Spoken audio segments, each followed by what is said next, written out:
चेंबूरमधील कर्नाटक विधी महाविद्यालयाला 10 लाख रुपयांचा दंड. विधी अभ्यासक्रमाच्या परीक्षेमध्ये चुकीची प्रश्नपत्रिका दिल्याप्रकरणी कारवाई. गेल्या 6 महिन्यात मुंबईतील 75,672 मालमत्तांची विक्री. गेल्या वर्षीच्या विक्रीच्या तुलनेमध्ये 4% वाढ. नांदेड नागपूर हायवेवर खड्ड्यांचं साम्राज्य. एका वर्षातच रस्त्याच्या कामाचा दर्जा समोर. मोठ्या प्रमाणात अपघात होत असल्याने खड्डे बुजवण्याची प्रवाशांची मागणी. विद्यार्थ्यांच्या गुणवत्ता वाढीसाठी निपुण हिंगोली उपक्रम. अनुदानित शाळांना सरप्राईज भेट देऊन विद्यार्थ्यांची गुणवत्ता तपासली जाणार. विद्यार्थ्यांच्या शंका निरासन सराव परीक्षावर भर दिला जाणार. नांदेडच्या चेनापूर येथे दत्ता महाराज वसमतकर यांच्या पुण्यतिथीनिमित्त स्वच्छता मोहीम. स्वच्छता ब्रँड अँबॅसिडर साईनाथ महाराज यांच्यासह भक्तांचा सहभाग. कृती समन्वय समिती अध्यक्ष दीपक पवार यांचा सरकारने त्रिभाषा धोरणाबाबत नव्याने तयार केलेल्या या समितीवरती आक्षेप. समितीचे अध्यक्ष डॉक्टर नरेंद्र जाधव भाजपा आणि आरएसएसशी संबंधित असल्याने आक्षेप. गोव्याचे मुख्यमंत्री प्रमोद सावंत यांच्या हस्ते स्कॉलरशिप पोर्टलचं अनावरण. 50,000 विद्यार्थ्यांना मिळणार लाभ. महिनाभरामध्ये स्कॉलरशिपचे पैसे होणार जमा. मराठा आरक्षणासंदर्भात नेमलेल्या न्यायमूर्ती शिंदे समितीला 6 महिन्यांची मुदतवाढ. 31 डिसेंबर 2025 पर्यंत मुदतवाढ. मराठा आरक्षणासाठी मनोज जरांगेंचा पुन्हा आंदोलनाचा पवित्रा. परभणीमध्ये घरकुल लाभार्थी यांचे हप्ते त्वरित जमा करा. पाथरी नगरपालिकेकडून मुख्याधिकाऱ्यांना निवेदन. परभणी नगर परिषदेच्या मुख्य प्रवेशद्वारावर नागरिकांनी बेशरमाची झाडे लावली. झाडे लावून उपजिल्हा रुग्णालय परिसरासह इतर भागातील अस्वच्छतेचा केला निषेध.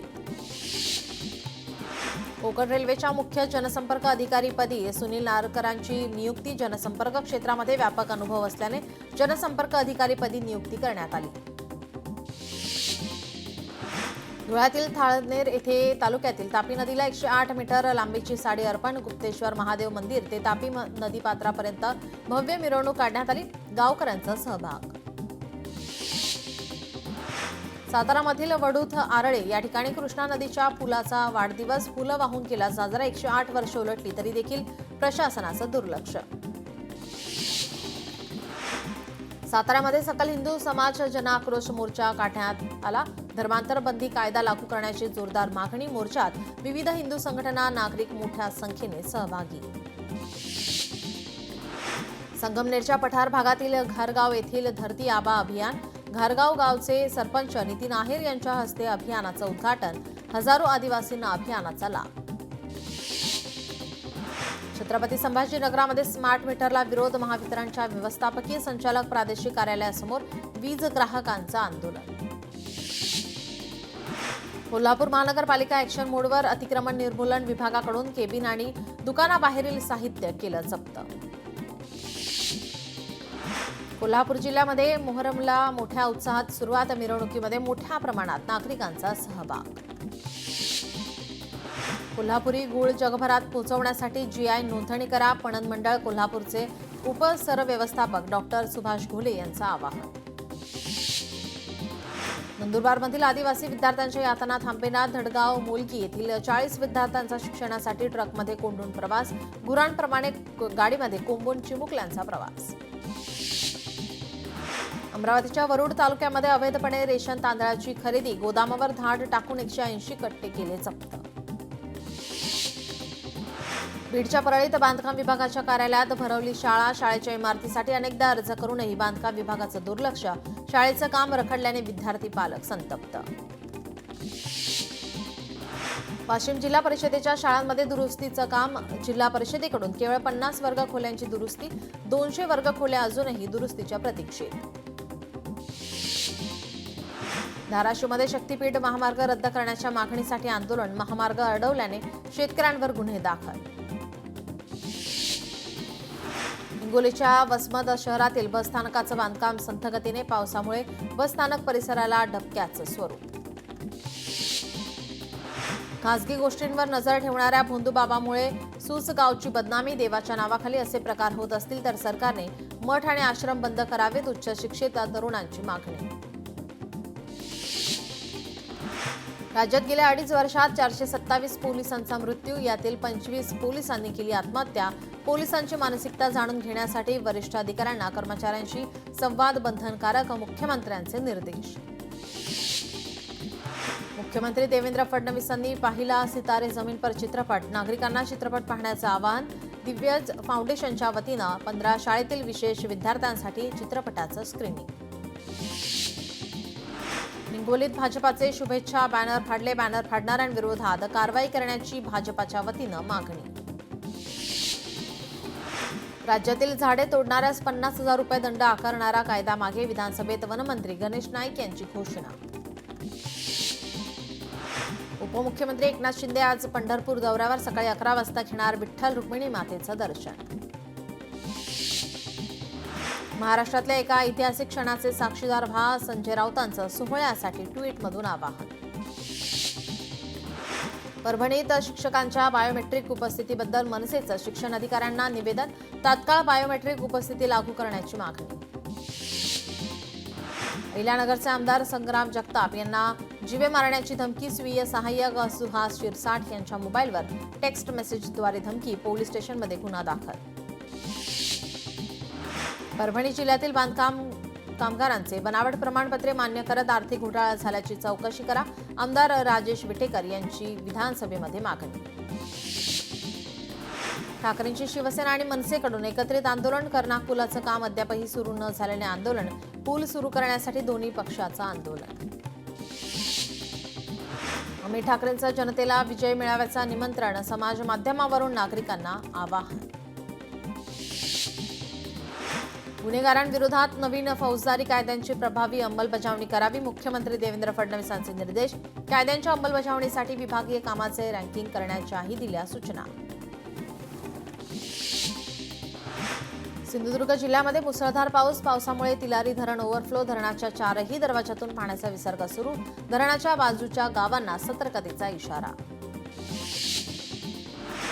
खडकवासला धरणातून पाण्याचा विसर्ग वाढवला. 6,451 क्युसेकने पाण्याचा विसर्ग सुरू. नाशिकमध्ये गंगापूर धरणाच्या पाणलोट क्षेत्रामध्ये पावसाची संततधार सुरूच. गंगापूर धरणातून 2,132 क्युसेक पाण्याचा विसर्ग सुरू. गोदावरी नदीला पूरसदृश परिस्थिती निर्माण. हिमाचल प्रदेशातील मंडी येथे मुसळधार पाऊस. पावसामुळे आणि ढगफुटीमुळे झालेल्या घटनांमध्ये 10 जणांचा मृत्यू. 30हून अधिक लोक बेपत्ता. पैठणच्या जायकवाडीच्या पाणलोट क्षेत्रामध्ये पाऊस. धरणात 7,000 क्युसेक वेगाने पाण्याची आवक सुरू. धरणातील पाणीसाठा 45% पोहोचली. पुण्यातील जुन्नरच्या मांडवे परिसरात धबधबे खळखळून वाहत आहेत. पर्यटकांची धबधब्यावर गर्दी. रत्नागिरीमधील लांजा तालुक्यात खुर्नी नखो धरण पूर्ण क्षमतेनं भरलं. धबधबा पाहण्यासाठी पर्यटकांची मोठ्या प्रमाणावर गर्दी. वाशिम जिल्ह्यात दमदार पावसाची हजेरी. पावसामुळे शेतकऱ्यांच्या पिकांना होणार फायदा. पावसामुळे पेरण्यांना गती येणार. संत वामनभाऊ महाराजांच्या पालखी सोहळ्यातील दुसरे उभे रिंगण पार. रिंगण सोहळा पाहण्यासाठी भाविकांची गर्दी. परिसर भक्तिमय. संत तुकाराम महाराज पालखी आज बोरगाव येथून पिराची कुरोली येथे मुक्कामी पोहोचणार. संत तुकाराम महाराज, संत ज्ञानेश्वर महाराज आणि संत सोपानदेव महाराज पालख्या एकत्रित एकाच मार्गावर तोंडले भोंडले या ठिकाणी भेटतात. संत ज्ञानेश्वर महाराज आणि संत सोपानदेव महाराज पालखी दुपारी तोंडले भोंडले या ठिकाणी एकत्र येणार. या ठिकाणी बंधू भेटीचा सोहळा पार पडेल. सोहळ्यानंतर माऊलींची पालखी भंडी शेगाव या ठिकाणी मुक्कामी जाणार. पंढरीच्या वारीसाठी लालपरी देखील सज्ज. संपूर्ण राज्यातून तब्बल 5,200 बसेस वारीसाठी नियोजित. आषाढी वारी काळात वाहक, चालक, तांत्रिक कर्मचारी आणि पर्यवेक्षकांसाठी जेवणाची मोफत सोय.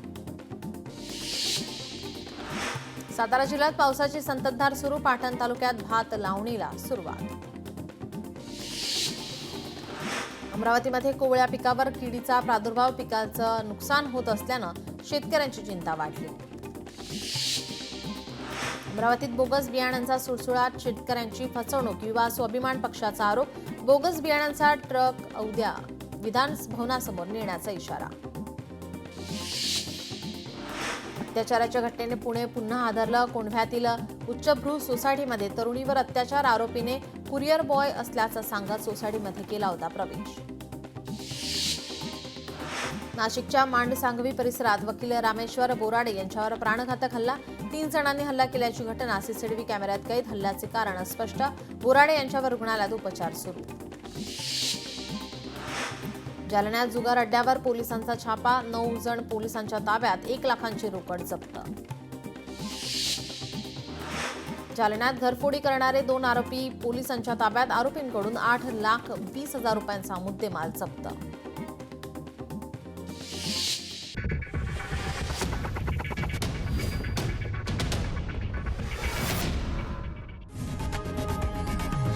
लोकशाही मराठी ऐका, पहा, जागरूक रहा.